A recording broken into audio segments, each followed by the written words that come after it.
வணக்கம் நண்பா, welcome back to வர்ணங்கள் ஆயிரம். மீண்டும் ஒரு வர்ணங்கள் ஆயிரம் நிகழ்ச்சியில் உங்களெல்லாம் சந்திக்கிறதுல ரொம்ப ரொம்ப சந்தோஷம். ஸோ பல மாற்றங்கள், பல விஷயங்கள் நம்ம பார்த்துக்கிட்டு வந்துக்கிட்டு இருக்கோம். அது மட்டும் இல்லாமல் பல இடங்களில் நடந்துக்கிட்டு இருக்கிற விபத்துகளாக இருக்கட்டும், அப்படியும் இல்லைன்னா வார் அது இதுன்னு பல விஷயங்களை பார்த்துக்கிட்டு வந்துட்டு இருக்கணும். நமக்கு அது எல்லாத்தையும் ஒன்றும் பண்ணிட முடியாது அப்படிங்கிறதும் நமக்குமே தெரியும். ஆனாலுமே கூட முடிஞ்ச வர சோஷியல் மீடியாவில் ஷேர் பண்ணுறது, அவங்களுக்கு நம்ம திட்டுறது, அவங்க நமக்கு திட்டுறது அப்படின்னு பல விஷயங்களை செஞ்சுக்கிட்டு வந்துக்கிட்டு இருக்கோம். ஆனால் இதில் எதுலையாச்சும் பிரயோஜனம் இருக்கா அப்படின்னு கேட்டுக்கிட்டிங்கன்னா, ஏதோ ஒரு மூலையில் பிரயோஜனம் இருந்தாலும் ஏதோ ஒரு மூலையில் பெரிய ஆபத்து தான் இருக்குது, அப்படி இல்லைன்னா பெரிய பாதிப்பு தான் இருக்குது. ஏன்னா நீங்கள் ஒருத்தரோட சாவுனாலேயோ இன்னொருத்தனால காயப்படுறதுனாலையோ அதுக்காக விமர்சனம் கொடுக்க போகிறீங்க அப்படின்னா, அந்த விமர்சனத்தை பார்க்குற அந்த ஒரு நபர், அந்த காயப்படுத்துகிற நபர் அவரை இன்னும் காயப்படுத்துவார். ஏன்னா உங்களால் விமர்சனம் மட்டும்தான் கொடுக்க முடியும், அதுக்கு மேலே ஒன்றுமே பண்ண முடியாது. இந்த காயப்படுத்துகிறவரை ஒன்றுமே பண்ண முடியாது. அப்படிங்கிறதுனால நீங்கள் விமர்சனம் கொடுத்துக்கிட்டே இருப்பீங்க. அதனால் ஓகே, ஏதோ ஒரு நாட்டில் இருந்து இந்த ஒரு நாட்டுக்கு அட்டாக் பண்ணுவாங்க, அதனால் இந்த ஒரு பிரச்சனை தீந்துரும் அப்படின்னு நினச்சிக்கிட்டு இருக்கீங்க. ஆனால் அதையும் தாண்டி ஒரு விஷயம் நடக்குது. இந்த ஒரு விமர்சனத்தை பார்க்குற அந்த ஒரு நபர் என்ன பண்ணுறாரு அப்படின்னு பார்த்துக்கிட்டிங்கன்னா, நீங்கள் எதுக்காக விமர்சனம் கொடுத்தீங்களோ அதை அதிகமாக பண்ணி அந்த ஒரு நபரை காயப்படுத்துறது தான் அதிகமாக நடக்குது. ஸோ விமர்சனம் கொடுக்குறீங்கன்னா அதுக்காக உங்கள்கிட்ட ஒரு சொல்யூஷன் இருக்குன்னா மட்டும் விமர்சனம் கொடுங்க. அப்படி இல்லைன்னா விமர்சனமும் கொடுக்காதீங்க. முடிஞ்ச வரை அதை பார்த்துட்டோமா கவலைப்பட்டுட்டோமான்னு இருங்க. ஏன்னா அதுக்கு மேலே ஏதாச்சும் பாதிப்பு வந்துச்சுன்னா, அவங்க காயப்பட்டாங்கன்னா அதுக்கு உங்களோட காரணமாக நீங்கள் தான் இருப்பீங்க அப்படிங்கிறத மறந்துடாதீங்க. ஸோ இந்த ஒரு விஷயம் எனக்கு ரொம்ப நாளாக உறுத்திக்கிட்டு இருந்த ஒரு விஷயம். இன்றைக்கி நான் கொண்டு வந்து சேர்க்குறதுக்கு விசேடமாக எதுவும் காரணம் கிடையாது. நம்மக்கிட்ட தெரிஞ்ச விஷயத்தை, நமக்கு தோணின விஷயத்தை நம்ம மக்கள்கிட்ட சொன்னால் அவங்களும் புரிஞ்சுப்பாங்க அப்படிங்கிற ஒரு நம்பிக்கையில் தான் இன்றைக்கி கொண்டு வந்து உங்ககிட்ட சொல்கிறேன். நீங்களும் புரிஞ்சுப்பீங்க அப்படிங்கிற ஒரு நம்பிக்கை எனக்குமே கூட இருக்குது. ஸோ அந்த ஒரு விமர்சனத்தை தாண்டி உங்களுக்குன்னு ஒரு பல விமர்சனம் இருக்கும் நண்பா. அந்த விமர்சனங்களை தாண்டி வெளியே வாங்க. அதுக்காக என்னென்ன முயற்சி பண்ண முடியுமோ அதை எடுங்க. அந்த முயற்சிகளை பண்ணுறதுக்காக ஒரு சின்ன சின்ன டிப்ஸாக தான் நம்ம நிகழ்ச்சி இருக்க போகுது. ஸோ இன்றைக்கும் அந்த நிகழ்ச்சியில் என்ன மாதிரியான தகவல்கள் இருக்க போகுது அப்படிங்கிறத நீங்களும் ஆர்வமாக எதிர்பார்த்துக்கிட்டு இருப்பீங்க. அந்த ஒரு ஆர்வத்தை அப்படியே வச்சுக்கோங்க. நிகழ்ச்சிக்குள்ளே போகலாம்.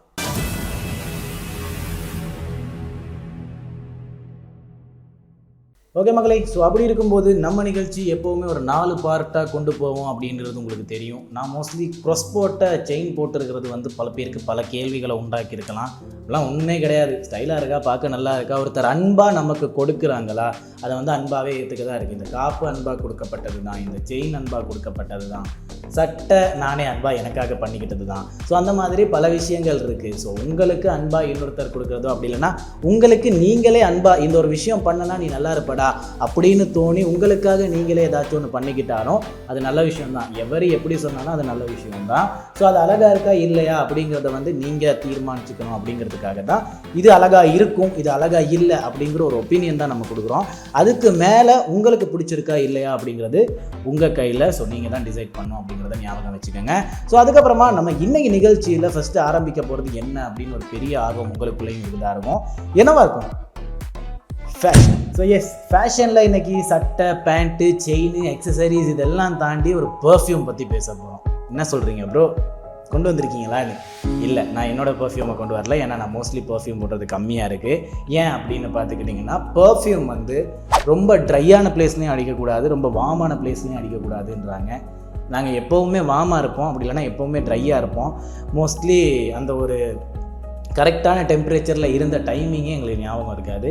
அதனால் நான் அது மெயின்டைன் பண்ணுறது ரொம்பவுமே கம்மி. ஆனால் முடிஞ்ச வரை கரெக்டாக க்ளீனாக இருப்பேன், கரெக்டான ஒரு ஃப்ரேக்ரன்ஸோடு இருக்கிற சோப் யூஸ் பண்ணுவேன், அதனாலேயே குளிச்சிருவேன். அப்படிங்கிறதுனால நமக்கு பார்க்குறதுக்கோ இல்லைன்னா மனமோ ரொம்பவுமே டென்ஷன் பண்ணுற மாதிரி இருக்காது, அதிகமாகவும் இருக்காது, கம்மியாகவும் இருக்காது, அதுக்குன்னு அளவாக இருக்கும். அப்படிங்கிறதுனால நம்ம அதை கரெக்டாக மெயின்டைன் பண்ணிக்கிட்டு வரோம். ஆனால் ஆக்சுவலாக பர்ஃப்யூம் அப்படிங்கிற ஒரு விஷயம் எதுக்காக யூஸ் பண்ணப்படுது அப்படின்னு பார்த்துக்கிட்டிங்கன்னா, நம்ம இருக்கிற இடத்த தாண்டி நம்மளோட அந்த ஒரு ஸ்மெல் இன்னொருத்தர்கிட்ட இன்னொரு பெஸ்ட்டான ஜட்ஜ்மெண்ட்டை கொடுக்கறதுக்கு ஹெல்ப் பண்ணுறதுக்காக தான் பர்ஃப்யூம் யூஸ் பண்ணுறோம். ஆக்சுவலாக நம்ம குளிச்சிட்டோம்னாலே நம்மக்கிட்ட இருந்து பேட் ஸ்மெல் எதுவும் வராது.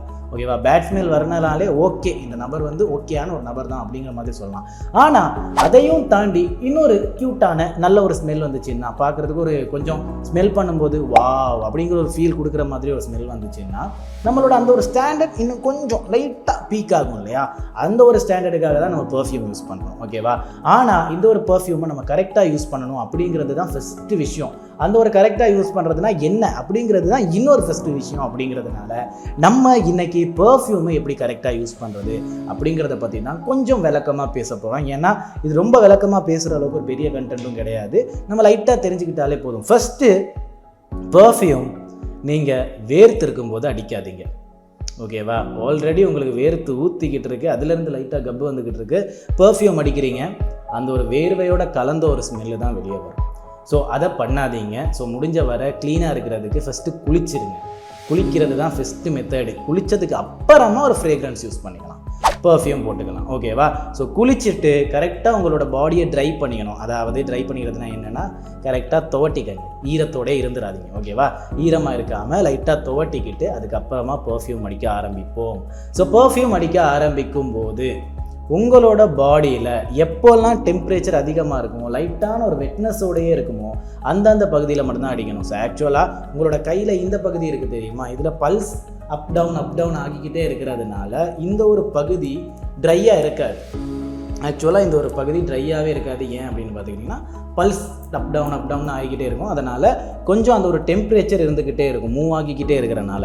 ஸோ அங்கே நீங்கள் பெர்ஃப்யூம் பண்ணிங்கன்னா அந்த டெம்பரேச்சர் இருக்கிறனால அந்த ஒரு பெர்ஃப்யூம் அந்த ஒரு இடத்துல தங்கி நிற்கிது. அதனால தான் மோஸ்ட்லி நம்ம இங்கே பெர்ஃப்யூம் பண்ணுறோம், நெக்கில் பெர்ஃப்யூம் பண்ணுறோம். அந்த மாதிரி எங்கெங்கே பண்ணலாம் அப்படிங்கிறதையும் நான் அடுத்தடுத்து சொல்கிறேன். அதுக்கு முன்னாடி நம்ம மோஸ்ட்லி இந்த மாதிரி இடங்களில் பண்ணுறதுக்கான ரீசன் அந்த ஒரு இடத்துல ஒரு பீட் இருந்துக்கிட்டே இருக்கும், பல்ஸ் பீட் மாதிரியான ஏதாச்சும் ஒரு பீட் இருந்துக்கிட்டே இருக்கும். அந்த ஒரு பீட்னால டெம்பரேச்சர் அப்லேயே இருக்கும், டெம்பரேச்சர் டவுன் ஆகாது, அதாவது ட்ரை ஆகாது. ட்ரை ஆகிற ஒரு இடத்துல நீங்கள் பெர்ஃப்யூம் பெர்ஃப்யூம் பண்ணிங்கன்னா அந்த ஒரு பெர்ஃப்யூம் முடிஞ்ச வர சீக்கிரமாக அந்த ஒரு ஸ்மெல்லை கம்மியாக ஆரம்பிக்குது.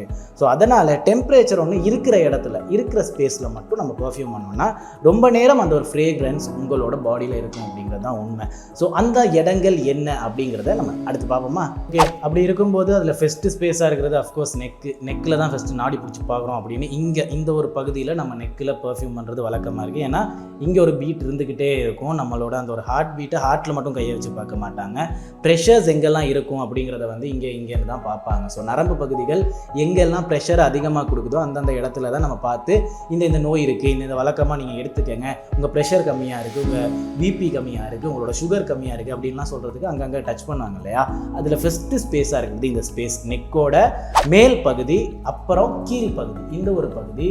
ஸோ மேல் பகுதியிலையும் கீழ் பகுதியிலையும் ஒரு பஃப் அடிச்சிட்டோம்னா அது ஒரு மூமெண்ட்டோடு இருக்கிறனால தங்கி நிற்கும். அதுக்கப்புறமா அஃப்கோர்ஸ் ரிஸ்ட்டு, இந்த ஒரு இடத்துல தான் அஃப்கோர்ஸ் நம்மளோட பல்ஸ் பீட் இருக்குது. அந்த ஒரு பல்ஸ் பீட் இருக்கிறனாலேயே இங்கே ப்ரெஷர் எப்போவுமே வழக்கம் போல் அதிகமாக தான் இருக்கும், ட்ரையாக இருக்க வாய்ப்பே இல்லை. அப்படிங்கிறதுனால இங்கே நம்ம ஸ்பேஸ் பண்ணிக்கிறது மூலிமா ஃப்ரேக்ரன்ஸ் கொஞ்சம் நேரம் தங்கி நிற்கும், அதிகமாக தங்கி நிற்கும் அப்படின்னே சொல்லலாம். அதுக்கப்புறமா ஷோல்டர்ஸ். ப்ரோ என்ன சொல்கிறீங்க, ஷோல்டர்ஸ்லேயும் பல்ஸ் பீட் இருக்கா அப்படின்னு கேட்பீங்களா இருக்கும். அதான் இல்லை, ஷோல்டர்ஸ் வந்து எப்போவுமே ஒரு மூமெண்ட்லேயே இருக்கிற ஒரு விஷயம். நம்ம நடக்கும்போது கை மூவ் ஆகிக்கிட்டே இருக்கும் இல்லையா?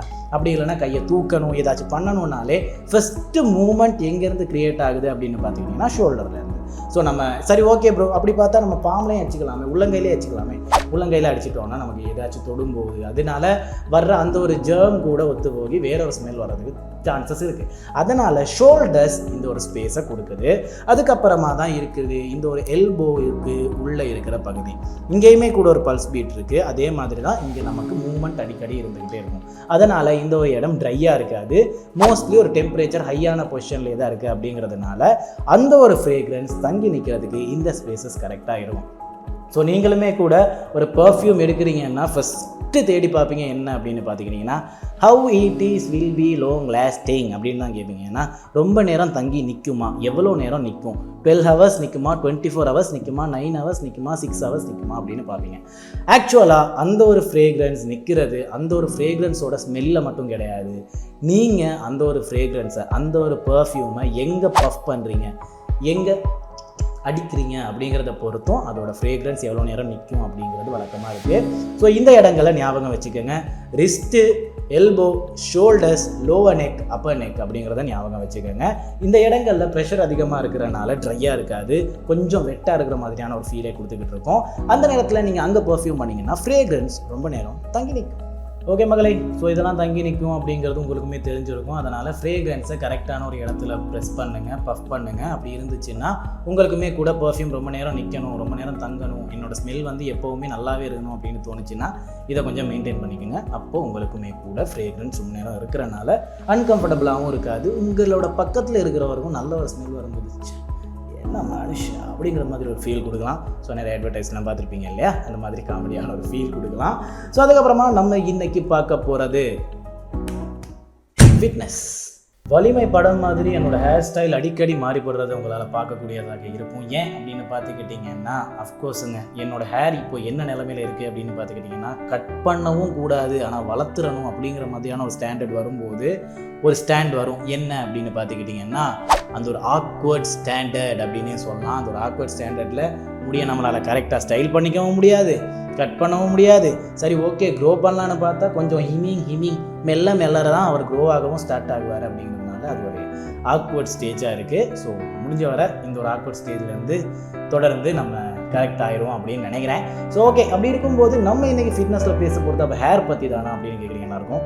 அதான் கிடையாது. நம்ம இன்றைக்கி ஃபிட்னஸில் கொஞ்சம் ஒரு மோசமான ஒர்க் அவுட்டை பற்றி பேச போகிறோம். ஏன்னா ஜிம்முக்கு போகிறவங்கலாம் இந்த ஒரு ஒர்க் அவுட்டை பார்த்தாலே பயப்படுறாங்க. ஏன்னு எனக்கு புரியலை. ஆக்சுவலாக அது ஒரு ஃபர்ஸ்ட் டைம் செகண்ட் டைம் பண்ணும்போது தான் நமக்கு வலிக்கிற மாதிரி இருக்கும், நடக்க முடியாது, கால்லாம் நடுங்கும் அப்படின்னு சொன்னால். கால்லாம் நடுங்கும்னு சொல்லும்போதே கண்டுபிடிச்சிருப்பீங்க எதுக்கு ட்விஸ்ட் கொடுக்குற ஸ்குவாட்ஸ் தானேன்னு.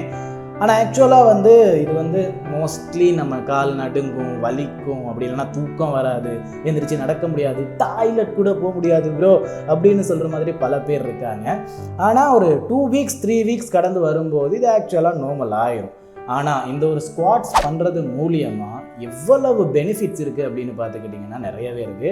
நான் சொல்கிறது வந்து லெக் பெருசாகும், மசில்ஸாக இருக்கும் அப்படிங்கிற மாதிரியான ஒரு விஷயம் மட்டும் கிடையாது. அதையும் தாண்டி ஹார்மோனல்ஸாக எவ்வளவோ சேஞ்சஸ் நடக்குது அப்படின்னே சொல்லலாம். அது மட்டும் இல்லாமல் நம்மளோட ஆட்டிடியூடில் நிறைய சேஞ்சஸ் வருது. அதுவும் இல்லாமல் பிளட் ஃப்ளோ கரெக்டாக மூவ் ஆகிறதுக்கு சரியான ஒரு ஒர்க் அவுட்டாக இருக்கிறது இந்த ஒரு ஒர்க் அவுட் அப்படின்னே சொல்லலாம். ஆனால் ஜிம்முக்கு போகிற யாரை கேட்டாலும் சொல்கிற ஒரு விஷயந்தான், ப்ரோ ஸ்குவாட்ஸை மட்டும் அவாய்ட் பண்ணிக்கலாம் ப்ரோ அப்படின்வாங்க. அதுலேயும் கூட ஷோல்டர் டேனா அவ்வளோதான் ஃபைட்டு தான் இன்றைக்கி அப்படின்வாங்க, பெக் டேனா இன்றைக்கி வாரு தான் அப்படின்வாங்க, செஸ்ட் டேனா சரி ஓகே இன்றைக்கி என்ன பண்ணுறேன்னு மட்டும் பாருங்கள் அப்படிங்கிற மாதிரி வந்துடுவாங்க. இதுவே லெக் டேன்னு சொன்னோன்னா மட்டும் ஜிம்மு பக்கம் யாரையுமே காணோம் அப்படிங்கிற மாதிரி ஒரு ஃபீல் கொடுத்துருவாங்க. ஆக்சுவலாக 2 வீக்ஸ் 3 வீக்ஸில் அது ஓகே ஆயிருங்க. ஆனால் அதனால் வரக்கூடிய அடுத்தடுத்த பெனிஃபிட்ஸ் என்ன அப்படிங்கிறது தான் நம்ம இன்றைக்கி பார்க்க போகிறோம். ஓகே, அதில் ஃபஸ்ட்டு விஷயமா இருக்கிறது இம்ப்ரூவ் ஸ்டெபிலிட்டி அண்ட் ஃப்ளெக்சிபிலிட்டி. என்ன அப்படின்னு பார்த்துக்கிட்டிங்கன்னா, ஃப்ளெக்சிபிலிட்டி அப்படிங்கிறத வந்து நம்ம இதுக்கு முன்னாடியே நிறைய விஷயங்களில் பேசியிருக்கோம். ஃப்ளெக்சிபிலிட்டி அப்படின்னு வரும்போது உங்களோட கையை காலை விசிறி ஏதாச்சும் ஒன்று பண்ணணும் அப்படின்னு தோணுச்சுன்னா நமக்கு வந்து அப்பப்போ அங்கங்கே பிடிச்சிக்கும். ஐயோ எனக்கு நானே சொல்லிக்கிற மாதிரி இருக்குது. அப்பப்போ அங்கங்கே பிடிச்சிக்கும், அதுக்கப்புறமா வலிக்கும், அதுக்கப்புறமா ரொம்ப பெயின் ஒரு நாளைக்கு தங்கிக்கிட்டே இருக்கும். அந்த மாதிரி விஷயங்கள் நடக்குது இல்லையா? ஆனால் உங்களோட லெக்கு ஸ்ட்ராங்காக இருந்துச்சுன்னா அதை பிடிச்சிக்கிறது நடிச்சிக்கிறது அப்படின்னா ஒன்றும் இருக்காது.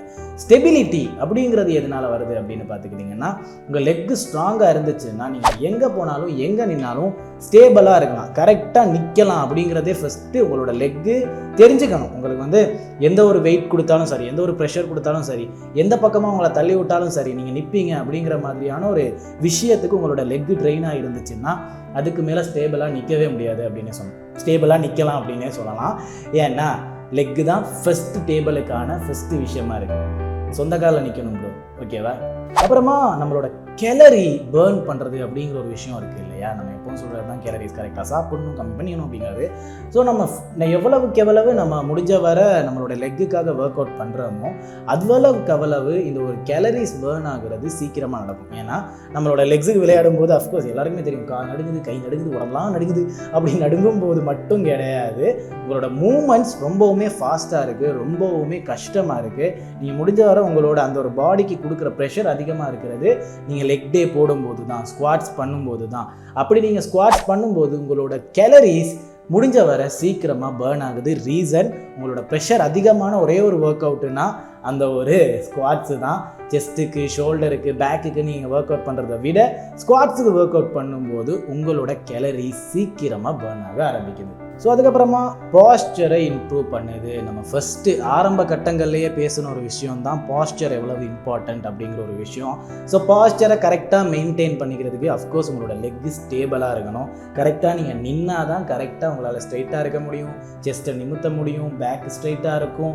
அதுக்கப்புறமா உங்களோட லெக்கு கரெக்டாக நேராக நின்னா தான் அதுக்கப்புறம் மேலே இருக்கிற எல்லாமே ஸ்ட்ராங்காக உங்களால் மெயின்டைன் பண்ணிக்க முடியும். அப்படிங்கிறதுனால லெக்ஸை மெயின்டைன் பண்ணிக்கிறது ஒரு வழக்கமாக இருக்குது. ஸோ பாஸ்டர் கரெக்டாக இருந்தால் நார்மலி அட்ராக்டிவ், அவ்வளோதான்டா தம்பி. அதுக்கப்புறமா என்ன இருக்குது தெரியுமா, நம்மளோட ஜாயிண்ட் ஹெல்த்தை இம்ப்ரூவ் பண்ணுதுங்க.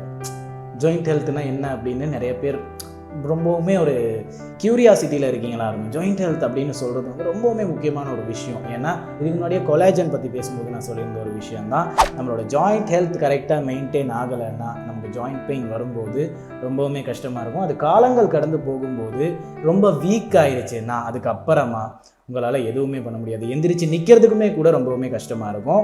ஆனால் ஸ்குவாட்ஸ் பண்ணுறது மூலிமா ஜாயிண்ட் ஹெல்த் இன்னமும் இம்ப்ரூவ் ஆகுது. ஏன் அப்படின்னு பார்த்துக்கிட்டிங்கன்னா அஃப்கோர்ஸ் நம்மளோட லெக்கு கொடுக்குற அந்த ஒரு ப்ரெஷர் ட்ரெயின் ஆகும்போது அந்த ஒரு ஜாயிண்ட் பெயின்லாம் வரது கம்மியாகிடும். ஏன்னா அதுக்கு ட்ரெயின் ஆகிடும். அது வந்து இன்னொரு ஃபோர்ஸுக்கு ட்ரெயின் ஆகிருக்கிறனால சின்ன சின்ன விஷயத்துக்கெல்லாம் பெயின் கொடுத்துக்கிட்டு இருக்காது. புரியுதா? அதுக்கப்புறமா மென்ஸுக்கு ரொம்பவுமே முக்கியமான ஒரு ஹார்மோன் இருக்குது. என்ன அப்படின்னு பார்த்துக்கிட்டிங்கன்னா டெஸ்டோஸ்டெரோன்.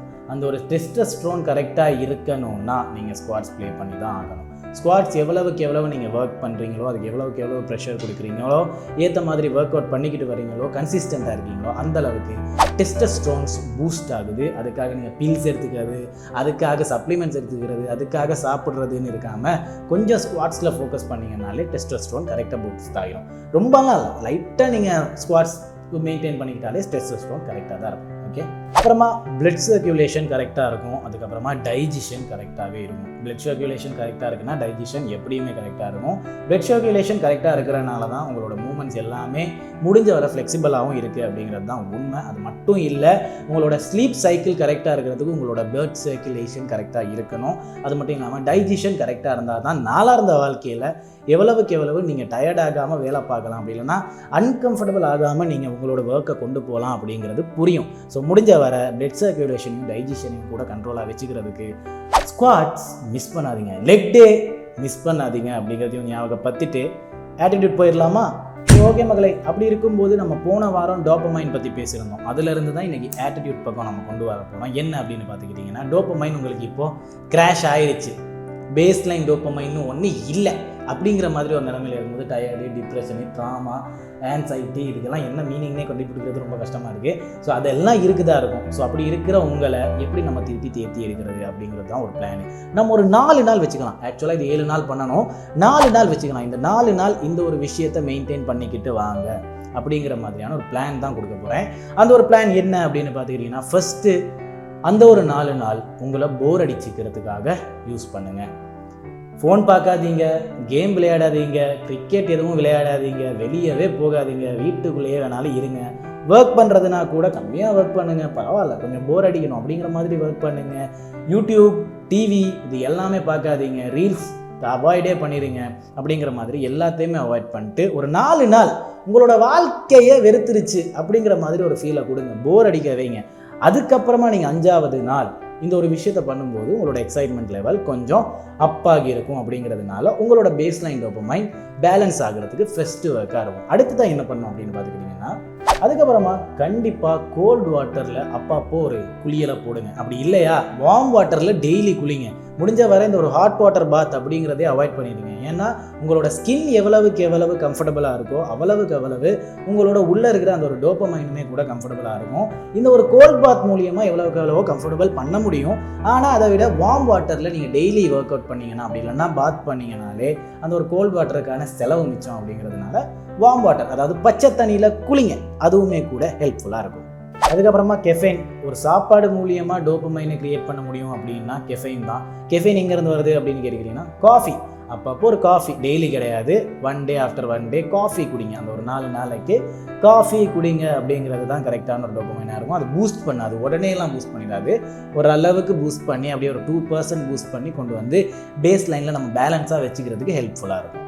அதுக்கப்புறமா ஒர்க் அவுட் பண்ணுங்கள். ஏதாவது ஒரு ஒர்க் அவுட், செஸ்ட்டுக்கு, ஷோல்டருக்கு, பேக்குக்கு, லெக்குக்கு, ஸ்குவாட்ஸுக்கு அப்படின்னு பல ஒர்க் அவுட் இருக்கு இல்லையா, ஏதாச்சும் ஒரு ஒர்க் அவுட் ஒரு நாளைக்கு ஒரு 1 hour பண்ணி பாருங்கள். ஒர்க் அவுட் பண்ணுறது மூலியமாக என்டார்ஃபின்ஸ், அதாவது ஹாப்பி ஹார்மோன்ஸ் 2% 200% கிட்ட அப் ஆகுது. ஸோ அது மூலியமாக டோபமைனை பேலன்ஸ் பண்ணுறதுக்கு ரொம்பவுமே யூஸ்ஃபுல்லாக இருக்குது. ஸோ அப்பப்போ ஒர்க் அவுட் பண்ணுங்கள், ஓகேவா? என்டார்ஃபின்ஸை பேலன்ஸாக வச்சுக்கலாம். அதுக்கப்புறமா அதர் பீப்புள் கூட கனெக்டடாக இருங்க. இந்த ஃபோன் பார்க்குற நேரத்தெல்லாம் விட்டுட்டு, டிவி பார்க்குற நேரத்தெல்லாம் விட்டுட்டு எல்லாரு கூடயும் பேசுங்க. வீட்டில் அம்மா, அக்கா, அப்பா, அண்ணா, தம்பி எல்லாரு கூடயும் பேசலாம். அப்படி இல்லைன்னா ஆஃபீஸ் வந்தீங்கன்னா அவங்க கூட சும்மா வச்சு பேசிக்கிட்டு இருக்கலாம். அப்படியும் இல்லைன்னா எங்கேயோ ஒரு நபர் கூட பேசிக்கிட்டு இருக்கலாம், உங்களோட லவர் கூட பேசிக்கிட்டு இருக்கலாம். எல்லாருக்கும் டைம் கொடுக்க ட்ரை பண்ணுங்க. ஏன்னா எவ்வளவுக்கு எவ்வளவு நீங்கள் சொசைட்டியோட கனெக்டாக இருக்கீங்களோ அவ்வளவுக்கு அவ்வளவு உங்களோட பாடி மைண்டாக ரொம்பவுமே கம்ஃபர்டபுளாக இருக்கும். அப்படி கம்ஃபர்டபுள் ஆகும்போது உங்களோட டோபமைன் பேஸ் லைனுக்கு வர்றதுக்கு ரொம்பவுமே ஹெல்ப்ஃபுல்லாக இருக்கும். ஸோ இந்த விஷயங்களை அந்த ஒரு 4 நாளைக்கு மெயின்டைன் பண்ணி பாருங்கள். இது மூலியமாக உங்களோட அந்த ஒரு கிராஷான டோபமைன், இருக்கிற டோபமைன் கிடையாதுப்பா, கிராஷான டோபமைனை திரும்ப கொண்டு வரலாம். டிப்ரெஸ்டாக இருக்கியா, ட்ராமாவாக இருக்கியா, ஆன்சைட்டியாக இருக்கா, எல்லாத்தையும் நிறுத்திட்டு ஒரு 4 நாள் இந்த விஷயங்களை பண்ணிப்பார். இதனால் உன்னோட பேஸ்லைன் டோபமைன் திரும்ப ரீகெயின் ஆகும்போது உனக்கு அந்த ஒரு டிப்ரெஷன்லேருந்து, டயர்ட்னஸ்லேருந்து வெளியே வரதுக்கான சின்ன சின்ன வழிகள் உனக்குமே கூட தோணும். அப்படி இருக்கும்போது உன்னோட ஒர்க்கில் ரொம்ப ஃபோக்கஸ்டாக இருப்ப, ரொம்பவுமே ஷெட்யூல்டாக இருப்ப, உனக்கான தேவையான டைமை நீ அமைச்சிக்குவ அப்படிங்கிற மாதிரி பல விஷயங்கள் இருக்கும். ஸோ இதுங்களை கரெக்டாக மெயின்டைன் பண்ணிப்பார். இந்த ஒரு 4 நாளைக்கு எடுத்துக்காட்டுக்கு போயிடலாமாப்பா? போயிடலாம். ஸோ எஸ், இன்னைக்கு எடுத்துக்காட்டில் யார் இருக்கா அப்படின்னு பார்த்துக்கிட்டிங்கன்னா டாம் க்ரூஸ் அண்ணன். ஸோ டாம் க்ரூஸ் அப்படின்னு சொல்லிட்டோன்னா இப்போ அவருக்கு 60 வயசுக்கு பக்கத்தில் வந்துட்டார். 60 வயசா அப்படின்னு நீங்களுமே கூட டென்ஷன் ஆகுறீங்களா இருக்கும். ஆமாம், 60 வயசு தான். இருந்துமே கூட அந்த மனுஷன் எவ்வளவு ஹெல்த்தியாக இருக்காருன்னு பார்த்தீங்களா? அவரோட லுக் வைஸ் எவ்வளவோ யங்காக இருக்காரு அப்படின்னு பார்த்தீங்களா? அது மட்டும் இல்லாமல் இதுக்கு முன்னாடி அவர் கூட படம் பண்ண அந்த ஒரு டாப் கன் மேவிக் அப்படிங்கிற ஒரு படம் இருக்கு இல்லையா, அந்த ஒரு டாப் கன் படத்தில் ஹீரோயினாக நடிச்சிருந்தவங்களும் அவரும் இப்போ எப்படி இருக்காங்க அப்படிங்கிற ஒரு ஃபோட்டோ உங்களுக்கு பார்க்கக்கூடியதாக இருக்கும். அந்த ஃபோட்டோவை பார்க்கும்போதே உங்களுக்கு ஃபீல் ஆகுதா இருக்கும். இதோ என்ன சொல்கிறீங்க, அவருக்கு 60 வயசு, இவங்களுக்கும் 60 வயசு, அவங்களுக்கு வயசாகிடுச்சு, இவருக்கு வயசாகலை, எப்படி அப்படின்னு கேட்குறீங்களா? அஃப்கோர்ஸ் ஃபஸ்ட்டு விஷயம் டயட் மெயின்டைனிங். அவரோட டயட் மெயின்டைனிங் கம்ப்ளீட்டாக அவர் எங்கேயுமே சொல்லலை. ஆனால் டயட்டை கரெக்டாக மெயின்டைன் பண்ணி வர்றது ஒரு நல்ல விஷயம். அதுக்கப்புறமா அவரோட ஒர்க் அவுட்ஸ், அதுக்கப்புறமா அவரோட கார்டியோஸ் எல்லாமே கரெக்டாக மெயின்டைன் பண்ணிக்கிறாரு அப்படின்னு பல இடங்களில் சொல்லியிருக்காரு. ஏன் அப்படின்னு பார்த்துக்கிட்டிங்கன்னா இவரோட படங்களில் ஆக்ஷன்ஸை இவரே வழக்கமாக பண்ணுறது தான் வழக்கம். ஏன்னா இவரை ஓடுறது, இவரை தாவுறது, இவரை பாயிறது, இவரை குதிக்கிறது, ஏரோப்ளேனில் ஒரு ஸ்டண்ட்டு பண்ணணும்னால கூட நானே தான் பண்ணுவேன் அப்படிங்கிற மாதிரி தான் இருக்காரு. ஸோ அப்படி இருக்கும்போது அதுக்கேற்ற மாதிரி கார்டியோஸ், அதுக்கேற்ற மாதிரி ஃப்ளெக்சிபிளான ஒர்க் அவுட்ஸ், ஜிம்னாஸ்டிக் எல்லாத்தையுமே அவர் பண்ணுறாரு. அதனால் இவரோட மசில்ஸாக இருக்கட்டும், இவரோட போன் கெப்பாசிட்டியாக இருக்கட்டும், அதையும் தாண்டி பல விஷயங்கள் முடிஞ்ச வர இவரோட ஹெல்த்தில் இன்னுமே ஃப்ளெக்சிபிளாக இருக்குது. ஃப்ளெக்சிபிளாக இருக்கிறனால தான் இவர் இன்னும் யங்காக தெரிகிறார். இவரோட ஸ்கின் அப்போ எப்படி யங்காக இருக்குது அப்படின்னு கேட்டிங்கன்னா, முன்னாடியே சொன்ன மாதிரி ஐஸ் பாத் எவ்வளோ ஹெல்ப் பண்ணுது அப்படிங்கிற மாதிரி ஒரு விஷயம் சொல்லியிருக்கேன் இல்லையா, அந்த மாதிரி ஸ்கின் ரூட்டீன் வரும்போது கூட ஐஸ் பாத் ரொம்பவுமே ஹெல்ப் பண்ணுது. அதையும் தாண்டி இவரோட டயட்டில் இருக்கிற அந்த ஒரு நியூட்ரிஷியன்ஸ் ரொம்பவுமே ஹெல்ப்ஃபுல்லாக இருக்குது அப்படின்னு சொல்லலாம். ஸோ இவரோட டயட் மெயின்டைனிங்கில், அவரோட நியூட்ரிஷியன்ஸில், அவரோட ஸ்கின் கேருக்கு ஏற்ற மாதிரியான நியூட்ரிஷியன்ஸ் கரெக்டாக இருக்குது. முடி கூட இன்னும் கொட்டலப்பா அப்படின்னு கேட்டுக்கிட்டிங்கன்னா அதுக்கேற்ற மாதிரியும் அவர் ஒர்க்லாம் பண்ணிக்கிட்டு தான் வர்றாரு. அதையும் தாண்டி முக்கியமான ஒரு விஷயம் ஸ்லீப். என்னதான் இவருக்கு பல வேலை இருந்தாலும், பல படங்கள் இருந்தாலும், பல கார்டியோ, பல மெயின்டெனன்ஸ் என்னதான் இருந்தாலும் இவரோட தூக்கம் அப்படிங்கிறது கரெக்டாகவே இருக்குது. நித்திரை கொள்றதை கரெக்டாகவே நித்திரை கொள்றாரு, தூங்குறாரு அப்படின்னு சொல்லலாம். ஸோ தூங்குறது கரெக்டாக தூங்கி கரெக்டான டைமுக்கு எழுந்திரிச்சு அதுக்கப்புறமா அவரோட ஒர்க் ஸ்டார்ட் பண்ணுறதுக்கு முன்னாடி அவரோட ஒர்க் அவுட்லாம் கரெக்டாக கொண்டு போகிறாரு. இவரோட ஹைட்டுக்கு பல விமர்சனங்கள் இருந்தாலும் இவர் தொட்ட ஹைட்டுலாம் யாரும் ட்ரை கூட பண்ணல. அப்படியே ட்ரை பண்ணாலும் ரோப்போட தான் ட்ரை பண்ணியிருக்காங்க. தலைவன் சும்மா சரி ஓகே விடுங்க, கையை வச்சு ஏறிட்டுமா அப்படிங்கிற மாதிரி ஏறி இருப்பாப்புல. அதுக்கெல்லாம் காரணம் அவரோட அந்த ஒரு யங்கான மைண்ட் செட்டுமே தான் அப்படின்னே சொல்லலாம். ரொம்ப கான்ஃபிடென்ட்டான ஒரு ஆள் அப்படிங்கிறதுனால தான். ஸோ நீங்களுமே கூட வயசாக ஆக ஆக வயசானவங்க தெரியாமல் இருக்கணும்னா உங்களோட சந்தோஷத்தை கரெக்டாக மெயின்டைன் பண்ணுங்க. ஏன்னா தான் சந்தோஷமாக இருக்காது. நீங்கள் எவ்வளவுக்கு எவ்வளவு உங்களை புஷ் பண்ணிக்கிறீங்களோ, உங்களோட க்ரோத்துக்காக புஷ் பண்ணிக்கிறீங்களோ அவ்வளவுக்கு அவ்வளவு உங்களோட க்ரோத் ஹார்மோன்ஸுமே கூட புஷ் ஆகும். நீங்கள் உங்களோட க்ரோத்துக்காக எவ்வளோக்கு எவ்வளோ டைம் ஸ்பெண்ட் பண்ணுறீங்களோ அதே மாதிரி உங்களோட பாடி க்ரோத்துக்காக உங்களோட ஹார்மோன்ஸ் ஸ்பெண்ட் பண்ண ஆரம்பிக்கும். அப்போ தான் உங்களோட அந்த டைமிங்க்கும் இந்த டைமிங்க்கும் கரெக்டாக இருக்கும் அப்படின்னு தோணும். ஆனால் இவர் முடிஞ்ச வரை என்ன தான் க்ரோத்துக்காக ஒர்க் பண்ணாலும் அதை சிம்பிளாக எடுத்துக்கிறாரு, ஹாப்பியாக வச்சுருக்காரு. அதனால தான் அவரோட க்ரோத் ஹார்மோன்ஸ் கண்ட்ரோல்டாக இருக்குது அப்படின்னே சொல்லலாம். அதை ஹேக் பண்ணி வச்சுருக்காரு அப்படின்னே சொல்லலாம். ஸோ அதனால் ஹாப்பியாக இருப்பா, என்ன பண்ணாலும் ஹாப்பியாக இரு. டிப்ரெஷன், பிரச்சனை, டயர்ட்னஸ் எல்லாமே வர்றது வாழ்க்கையில் சகஜம். நீ ஒரு விஷயத்தை நோக்கி ஓடுறேன்னா அதுக்காக எப்படியுமே பிரச்சனை வரும். அதை ஈஸியாக எடுத்துக்க, அப்போ தான் நீ பார்க்க நல்லா இருப்ப. நீ பார்க்க நல்லா இருந்தால் தான் சினிமாவுக்கு போயா, சினிமாவுக்கு போகிறதுனா பார்க்க நல்லா இருக்கணும், சரியா? ஸோ அந்த மாதிரி நிறைய விஷயங்கள் பேசிக்கிட்டு வந்துக்கிட்டு இருக்கோம். எடுத்துக்காட்டில் இன்றைக்கி பார்த்தது டாம் க்ரூஸ். ஓகே மகளே, இன்றைக்கி நிகழ்ச்சியை முடிச்சுக்கலாம் அப்படிங்கிற ஒரு ஐடியாவுக்கு வந்திருக்கேன். முடிச்சுக்கலாமா? ஓகே. ஸோ இன்றைக்கி நிகழ்ச்சியில் நிறைய விஷயங்கள் பேசியிருந்தோம், ஜாலியாக போயிருக்கோம் அப்படின்னு நம்புகிறேன். ஸோ ஸ்குவாட்ஸ் மஸ்ட்டு, அது மட்டும் இல்லாமல் நீங்கள் பார்க்க யங்காக தெரியணும்னா ஹாப்பியாக இருங்க, சந்தோஷமாக இருங்க. அப்படியும் இல்லைன்னா சிம்பிளாக எடுத்துக்கங்க எல்லா விஷயத்தையும் அப்படின்னு சொல்லிட்டேன். ஸோ டோபமைன் கிராஷ்டா, அதுக்கேற்ற மாதிரி இந்த ஒரு மெயின்டெனன்ஸை மெயின்டைன் பண்ணிட்டு வாங்க. பார்ப்போம் அடுத்த நாள் 5வது நாள் யாருக்கும் அஞ்சாத நாளாக நீங்கள் வெளியே வருவீங்க அப்படிங்கிற ஒரு நம்பிக்கை இருக்குது. ஸோ அதையும் தொடர்ந்து பல விஷயங்கள் பேசிக்கிட்டு வந்துக்கிட்டு இருக்கோம். வர்ற வாரங்களையும் பேசுவோம். மாற்றத்துக்கான ஒரே வழி மாற்றுறது தான் அப்படிங்கிறத ஞாபகம் வச்சுக்கோங்க. இன்று உங்களிடம் இருக்கிற நானுங்கள் சார் போய்ட்டு வாங்க.